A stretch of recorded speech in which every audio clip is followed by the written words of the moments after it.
Josh, as the element of Earth, as that element, as business and Earth in the shadow side of humanity has not gotten along. But then there's amazing businesses that are actually evolving of sustainability and of honoring the earth, and more businesses leaning in that direction.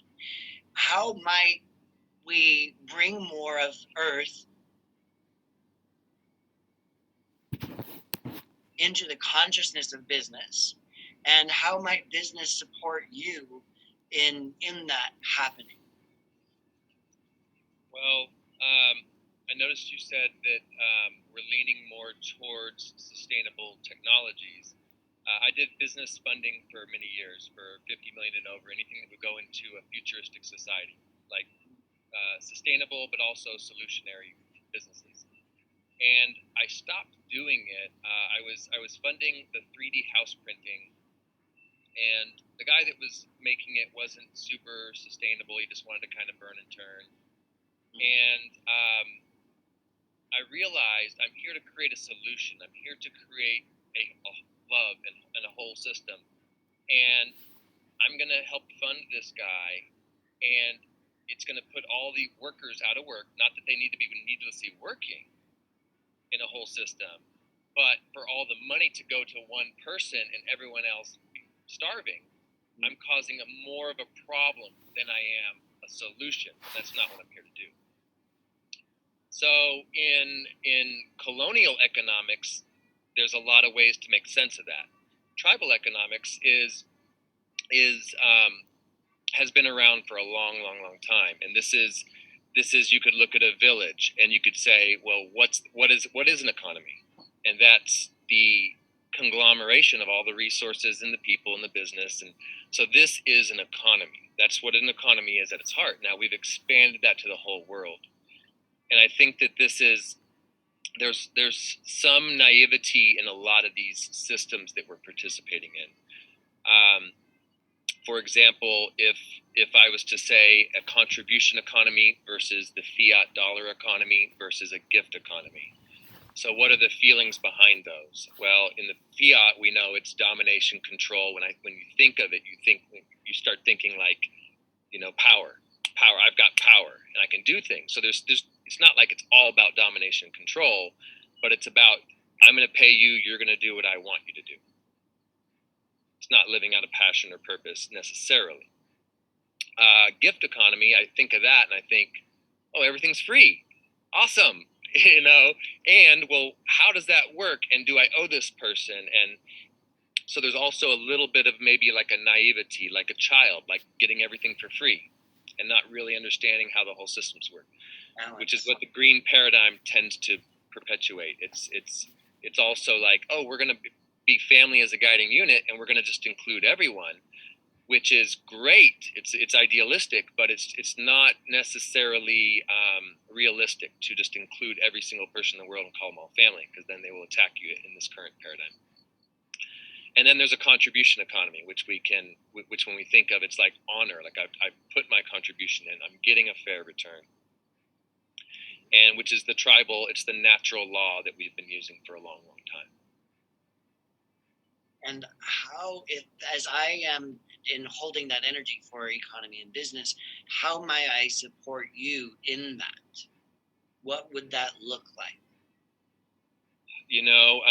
To support that is to get our focus off of supporting the current economics and start to put our resources into the new economies.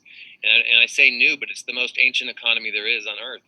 Mm-hmm. It's the distraction that we've gotten pulled down, the road we've gotten pulled down. Mm-hmm. It's supporting. Our focus is support. When we support that economy, we support war. We support all that's being spent. We support packaging goods and throwing them in the trash, and that's all. There's no way to avoid that. We're not any worse than, we're not any better when we're participating than someone that, if someone's against, hiring people and making them work for them. That's the same as buying a piece of packaged goods, because there's people working to do that. So that's supporting that same system. Some people call it slavery, but It's its own thing, right? Yeah, and that's that shadow side, I think, of business. And the business, how do we bring spiritual economy? How do we bring spiritual business practices? How do we bring that light more into our daily lives? And I'm sure you're extremely tuned into this. Obviously, I, what is something I like practical steps, and I think business does too. Implementable, repeatable. What's something that's implementable, repeatable right now that as an energy for business, I could support this change over the switching of consciousness? What might that Well, be? yeah, so some implementable ones. I was suggesting to a friend. We were designing her purpose, and it was workshops, specifically meditative workshops. And I suggested, why don't you start on Simbi, because you're practicing, you're getting, people immediately start to try to package a project and distribute it throughout the world and get funding, and that's their first thought, right? So I suggest, hey, go to Simbi. You can charge for this. It's a worldwide time bank, and our time banking laws are actually set up under the Help Your Neighbor law, actually set up by a Rockefeller, to help protect us, so that we're not having to create a bunch of LLCs and create all these things and protect ourselves. Now, if we're going to create a community fund, a community pool, the collective commons, and reestablish anything, because everything's private right now, all the birds, all the rocks, everything's been owned. If we're going to reestablish that, then we've got to start creating community pools. We can change our decision processes all we want, but if the person with the money says, "Oh, that's great, I'm glad you guys all decided that, I'm doing this," if the economics is still ran like that, then nothing will continue to work, and it will continue to be discombobulated. So my suggestion would be, start with Simbi, start to come together in groups, and start to create